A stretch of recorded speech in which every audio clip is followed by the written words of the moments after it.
On donne la parole maintenant à Emmanuel Ducrot. Bonjour Emmanuel. Bonjour Dimitri, bonjour à tous. C'est confraternel ce matin, ce plateau-là. On est très en forme. Ouais, hein. Vous nous manquez. Vous nous parlez ce matin, Emmanuel, des goélands, parce que c'est une espèce protégée.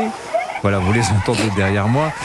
Espèce qui n'en pose pas moins des problèmes à de nombreuses communes du littoral français où ils se montrent très envahissants et agressifs.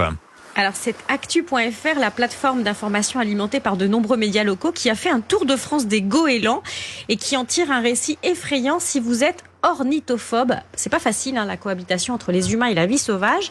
À Nice, les goélands terrorisent les promeneurs sur la promenade des Anglais. Ils chapardent leurs gaufres. Ils provoquent parfois des blessures avec leurs becs acérés qui sont faits pour déchiqueter du poisson. En pleine période de reproduction, c'est-à-dire maintenant, ils se montrent agressifs pour protéger leur nid. C'est l'instinct de conservation. Les habitants se plaignent aussi des nuisances sonores. Bon, il y a pire, il faut être honnête.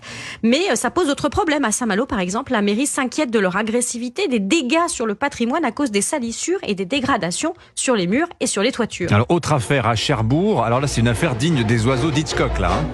Les toitures d'un lycée ont été colonisées d'une centaine de nids de goélands, ce qui pose des problèmes d'insalubrité, car les oiseaux transportent des déchets sur les toits. La nidification les rend belliqueux envers les élèves. Et il y a 2 ans, le chef des travaux de l'établissement a été attaqué par les oiseaux, blessé à l'oreille. Quant à la société Naval Group qui construit des sous-marins, toujours à Cherbourg, elle s'inquiète pour ses collaborateurs qui circulent à pied dans l'entreprise.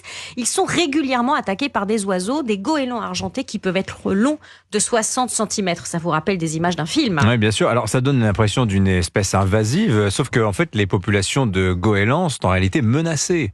Oui, la population nicheuse en France a diminué de 30% depuis la fin des années 90. C'est la raison pour laquelle les goélands sont protégés.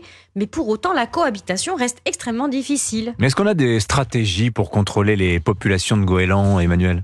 Alors les moyens sont limités puisque donc l'espèce est protégée. Il faut des dérogations. Mais à Nice, ce sont des drones qui pulvérisent une substance stérilisante sur les œufs dans les nids pour empêcher les éclosions. C'est un moyen de contrôler la population. À Marseille, cette année, une chasse aux goélands est lancée. Des filets, des effaroucheurs, des câbles là où ils sont installés pour éviter qu'ils nichent.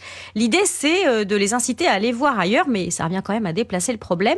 La mairie a aussi autorisé la stérilisation des oiseaux et plus polémique encore, l'euthanasie pour les goélands malades ou blessés.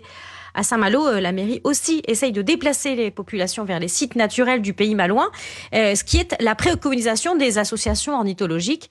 Après tout, les oiseaux sont chez eux au bord de mer, sans doute plus que les touristes, mais c'est loin d'être évident parce que la nourriture facile pour les oiseaux, elle est dans la ville, elle est dans les poubelles. Cette histoire de cohabitation difficile entre l'homme et le goéland, c'est une histoire d'œufs et de poules. On ne sait pas qui a commencé. Signature Europe 1 avec la musique des oiseaux d'Hitchcock en ponctuation. Merci beaucoup Emmanuel Ducrot.